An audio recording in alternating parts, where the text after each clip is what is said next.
I'm a boomer asking you about a generation of music that I might mess up, but have you heard of this singer named Ciara? Yes. Ciara's Prayer.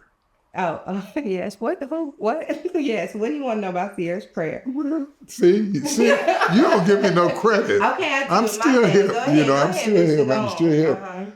What prayer do you believe women should say? Women looking for a mate, what should they be praying for? I don't subscribe to that because that looking for a mate thing really jacked my life up.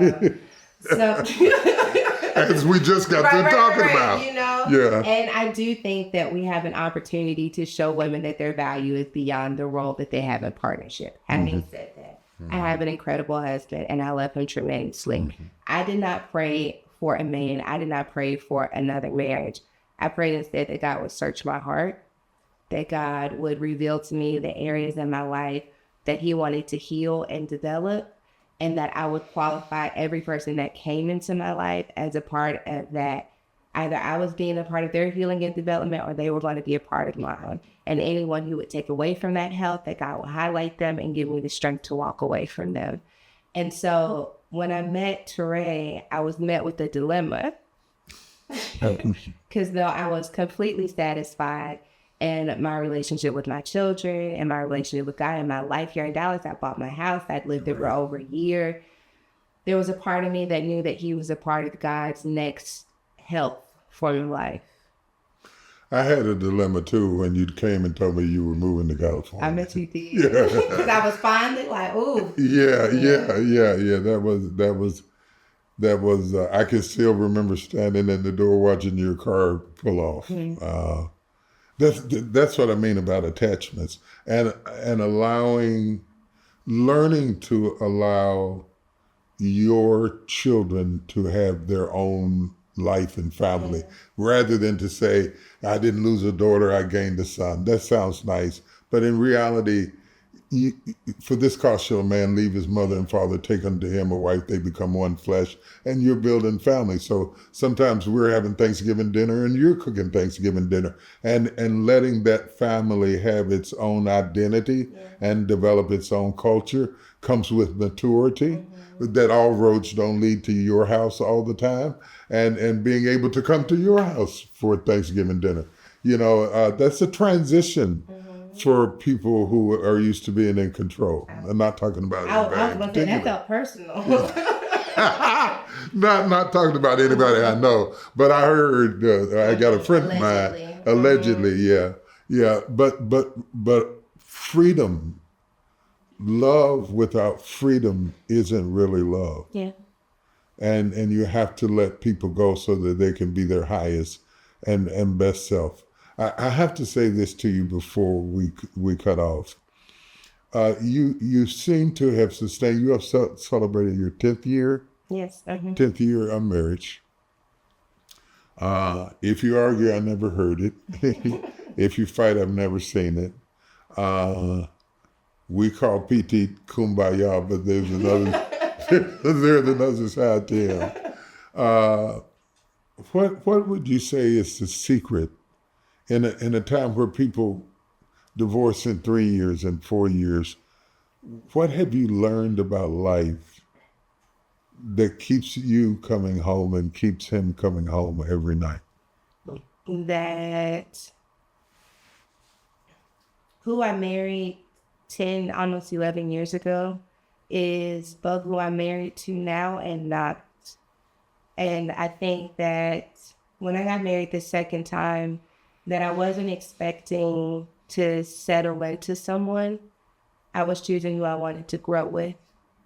And I feel like when you enter marriage with the perspective that this person's going to change and I'm going to change, the question is, can we change together and still feel at our core connected to one another?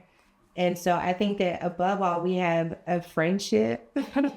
When we do get ready to fuss or, have a disagreement, like he'll come in there and I just be like, he looks at me a certain way. I look at him a certain way. He's like, you was tripping, right? I'm like, yeah, whatever. You know what I mean? Like we can have that type of dialogue. I can tell him, I can introduce myself to him. I can say that I feel like I'm changing. I don't feel like myself. And he listens and he responds to that. So I think friendship, I think being willing to introduce yourself over and over again to one another as you change, and to be willing to accept that I'm not in control of this journey. I'm just here to support it. And so I would say, if I had to like ask anyone or to prepare anyone for marriage, I would say, can you marry this person right now as they are without anything changing and feel like you can spend the rest of your life with them? And if you can say that, that's a big step, because a lot of times we're like, I want them to, I want them to do that. And it's like, don't get married, because you're counting on those things growing and changing and developing, and they may not.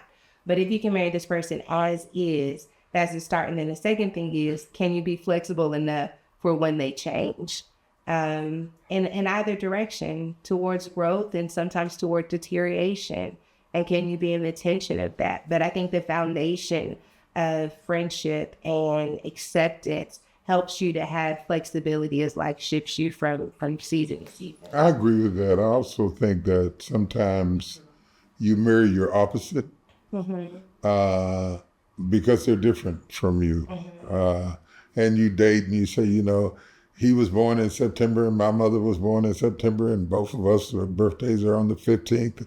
And we came from the same state, we went to the same school, But yet you end up marrying somebody whose personality fills the gap in yours. They are courageous where you are vulnerable. They are vulnerable where you are courageous. And then after you learn all of that about them, then you start trying to change them, like somebody buying a fixer-up house. Yeah.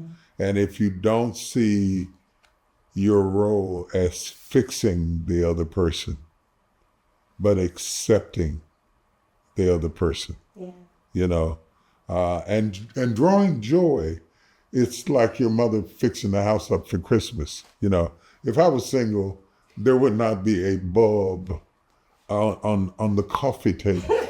Okay, nothing that I got to take down again. However, I enjoy her enjoying it, and found out that's important to her, and that gives her something that I can appreciate because it brings her joy. And she enjoys what I enjoy because she understands that I'm not like her. I don't like isolation. I'm not an introvert, though I'm becoming one. The older you get, you start becoming like each other, and it changes everything. I've spent the last hour or so bantering, talking, sharing with you, sitting here thinking what it's going to be like when you're sitting here and Kenzie or Ella are sitting over there,